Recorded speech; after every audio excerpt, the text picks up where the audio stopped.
की। परम पूज्य आचार्य भगवंत गुरुदेव श्री विद्यासागर जी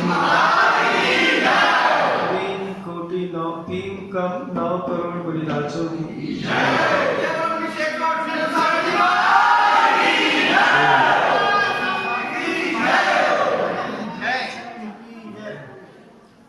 हवाएं तेज चलती हैं।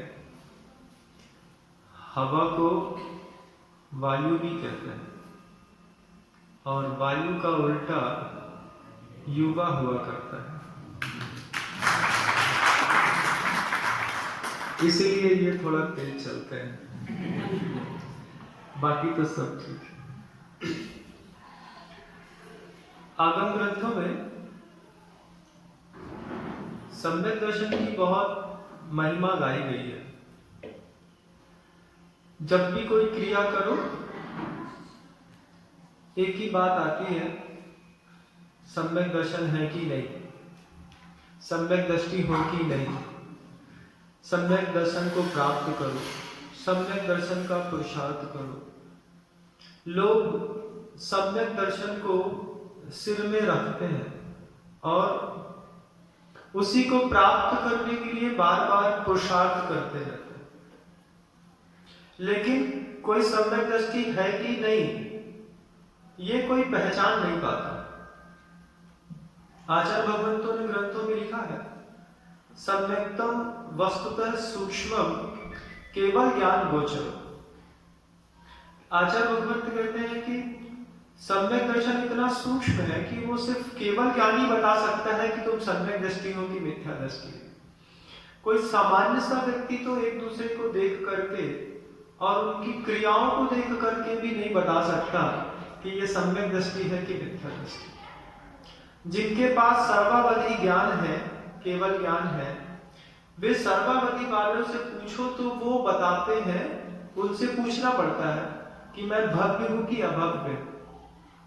तो रामचंद्र जी का एक उदाहरण मुझे बार बार मस्तिष्क में आता है कि रामचंद्र जी ने इतना पुरुषार्थ करने के बाद उनके मन के अंदर शंका हुई कि मैंने इतने सारे लोगों का वध किया है, इतनी बड़ी लंका दहन करी है, ये हुआ है, मैं नरक तो नहीं चला जाऊंगा। रामचंद्र जी को शंका पैदा होती।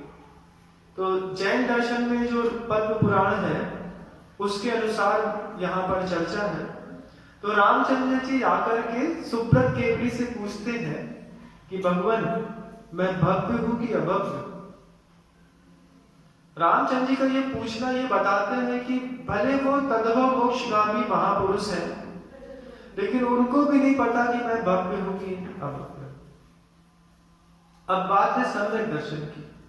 तो ये बात निश्चित हो गई कि कोई आंखी से देख करके नहीं बता सकता कि ये सम्यक दृष्टि है कि मिथ्या दृष्टि। लेकिन सम्यक दृष्टि का सम्यक दृष्टि के प्रति व्यवहार ये दिखाई देता है। सम्यक दर्शन दिखाई नहीं देता, सम्यक दर्शन को आप पकड़ भी नहीं पाएंगे, लेकिन एक सम्यक दृष्टि के प्रति जो व्यवहार होता है वो आचार्य भगवंतों ने ग्रंथ में लिख दिया कि अगर ये सम्यक दृष्टि है तो इसका व्यवहार तुम्हारे प्रति कैसा होगा। तो आचार्यों ने ग्रंथों में 4 शब्द लिखे हैं कि एक सम्यक दृष्टि दूसरे सम्यक दृष्टि का गौरव बना करके रखता है, एक सम्यक दृष्टि दूसरे सम्यक दृष्टि की प्रशंसा करता है, एक सम्यक दृष्टि दूसरे सम्यक दृष्टि का आदर करता है, एक सम्यक दृष्टि दूसरे सम्यक दृष्टि की पूजा करता है। ये 4 शब्द लिखे, आदर, पूजा, प्रशंसा और गौरव। अगर ये आप किसी को दे रहे हैं तो एक बात पक्की है कि आप सम्यक दृष्टि हैं, और अगर यही चीज कोई आपको दूसरा दे रहा है तो ये भी बात मान के चलना कि धार्मिक वात्सल्य के साथ वह भी सम्यक दृष्टि जीव है। और मिथ्या दृष्टि को अपमान झेलना पड़ता है, सम्यक दृष्टि को, जिनेंद्र भगवान के भक्त को कभी अपमान नहीं झेलना पड़ता। अब प्रश्न उठता है कि आपने कहा कि आदर, पूजा, प्रशंसा और गौरव, ये 4 चीजें एक दूसरे को देने पर हमारे सम्यक दर्शन की परीक्षा होती है। अब आप देखिए कि जब आपका किसी के सामने, गुरुओं के सामने कई बार झुकने का मन नहीं होता। कई बार ऐसा होता है कि हम अच्छे कपड़े पहने रहते हैं और मान लीजिए मुनिराज सामने से आ रहे हैं, तो हमारी मायाचारी या हमारा कर्मोदय ऐसा कराता है कि थोड़ा सा ऐसे हो जाओ, नहीं कभी झुक के बैठना पड़ेगा, साड़ी या पैंट गंदा हो जाएगा। तो जब हम ऐसा थोड़ा सा मुड़ जाते हैं, उसी समय आप बस नहीं मुड़ जाते हैं, आपकी पूरी प्रकृति आपको मुड़ने के लिए प्रेरणा देती है। और जब अंदर से आपको प्रकृति मुड़ने के लिए प्रेरणा देती है, उसके पहले आपका सम्यक दर्शन आपसे कोसों दूर छूट चुका होता है। अब क्या जिनका सम्मान करना था उनको देख करके थोड़ा सा ऐसा हो गया, और फिर क्या बोलते हैं, महर्षि हमने देखा नहीं, आप निकले बगल से। हमने देखा कि नहीं देखा, तुमने देखा कि नहीं देखा, लेकिन केवली ने सब देखा है कि तुमने दिगंबर गुरु को निमित्त बना करके जिस स्तर की मायाचारी करी है, इसका परिणाम तुमको बाद में मिलेगा, आज नहीं मिलेगा। आज तो तुम्हारा पुण्य का उदय चल रहा है, आज तो तुमको हम वो वाला चांदी का मुकुट पहनाएंगे, लेकिन जब उसी मुकुट से गला कटेगा तब बोलेगा ये क्या किया जा रहा है। बोले हमने नहीं किया, आप ही ने किया, तुमने मुंह फेरा था, आज मुंह ही निकाल करके अलग रख दिया गया। कर्म परिवर्तित होता है तो बहुत परेशान करता है। जब परेशान करता है तो महाराज के पास आते हैं, पूछते महाराज हमसे ऐसा कौन सा पाप हो गया। हम भी सोचते भगवान मुझे केवल ज्ञान हो जाए तो कम से कम मैं इस पापी का पाप बता सकूं। अब मुझे है नहीं तो मैं क्या बताऊं। मैं कहता भगवान पे आस्था रखो, क्योंकि हमारा खुद अभी उद्धार नहीं हो पाए। 4 चीजें देने योग्य हैं, गौरव, आदर, पूजा और प्रशंसा। आप दूसरों को देना सीखिए, आपको मिलेगी तो लगेगा कि आपके अंदर भी सम्यक दर्शन प्रबल हो गया। पूजा सामने वाले की नहीं करना है ऐसे, जिसके योग कौन है, पूजा के योग कौन है, तो जो पूजा के योग्य है उसकी पूजा करो, देवशास्त्र गुरु की, पंच परमेष्ठियों की। जो आदर करने के योग्य है घर के अंदर के लोग, उनका आदर करो। जो प्रशंसा करने योग्य है देवशास्त्र गुरु पंच परमागम, इनकी प्रशंसा करो, आपस में भी प्रशंसा करो, मोटिवेशन मिलता है बहुत बड़ा। पीठ पीछे अगर आपने किसी की प्रशंसा की है तो ये बात मान के चलना कि आपने अपने लिए एक सहयोगी अगले जन्मांतरों में भी तैयार कर लिया है। मुंह के सामने तो दुनिया प्रशंसा करती है, लेकिन अगर आपने पीठ पीछे किसी की निर्दोष प्रशंसा करी है कि उसकी भक्ति, उसकी कार्यशैली, उसकी सुंदरता, पवित्रता कितनी आसमान छूती है, अगर आप पीठ पीछे प्रशंसा करने का शैली सीख गए तो जन्मांतर में रोज आप एक नया मित्र खड़ा करेंगे, हर मुसीबत में वो व्यक्ति छाया बन करके आपके साथ चलेगा। लेकिन हमारी आदत क्या रहती है पंचम काल के मनुष्य की, कि मुंह में तो प्रशंसा करता है और पीठ पीछे निंदा करता है।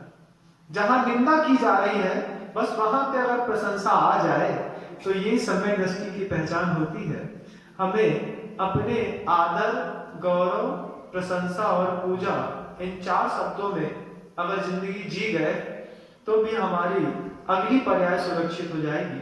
आपकी भी इस पर्याय को सुरक्षा मिले, इन्हीं भावनाओं के साथ भगवंत गुरुदेव श्री विद्यासागर जी महाराज। समय बहुत कम रहता है, इसलिए कम में ज्यादा देने का प्रयास करते।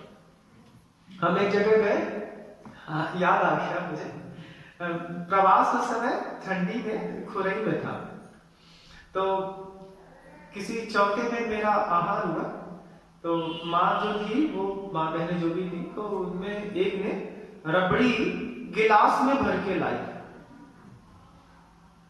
एक रबड़ी भर के, पूरा चांदी का गिलास था गरम, और उसमें रबड़ी भरी थी, और हमको ऐसे देने लगी। तो हमने कहा हमें तो दूध लेना था, ये कुछ और दिख रहा है। हमने कहा वो माँ कहती है कि दूध है महाराज। हमने कहा दूध तो है, लेकिन थोड़ा गाढ़ा है। नहीं, हमारे यहाँ तो गाय यही देती है। वो कितनी अच्छी बात कहते हैं, वो माँ बहनें क्या कहती है, महाराज जी हमारे घर का दूध है, हमारी गैया इतना ही गाढ़ा देती है, जो भी है आपको लेना पड़ेगा। तो हमने कहा नहीं भाई, हमको तो फिर वो बिल्कुल पतला वाला चाहिए। बोले पतला वाला तो बकरी का होता है, पर बकरी का पीते का है। तो हमने कहा नहीं मानोगे? बोले नहीं मानेंगे, हमारे यहाँ इतना ही गाढ़ा दूध होता है और आपको दूध लेना है और आपको ये दूध लेना पड़ेगा। और भक्त मानता नहीं है, वो जब तक अंजलि में डाल नहीं दे। उनने डाल दिया, हमने भी समझ लिया कि ये नहीं मानेंगे, तो हमने एक अंजलि उसका ले लिया, फिर बाद में पानी ले लिया। हमने कहा वो दूध और ये पानी मिला करके हम पतला कर लेते हैं जितनी की हमें जरूरत थी। ऐसे ही जो 10 मिनट में मैं देता हूँ, इसको दूध मत समझना, हमारे यहाँ इतना ही गाढ़ा मिलता है। और इसी गाढ़े का अगर आप थोड़ा थोड़ा चिंतन करेंगे तो इसमें आप दिन भर थोड़ा थोड़ा पानी मिलाएंगे तो ये आपको धीरे से पच जाएगा। नहीं तो अगर सीधा सीधा रबड़ी ले ली हमारी तो यहाँ से जाएगी भी और यहीं से कहीं तक, यहीं से वापस बाहर भी निकल सकती है।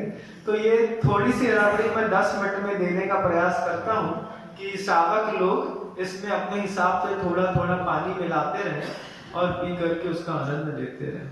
अहिंसा परमो धर्म।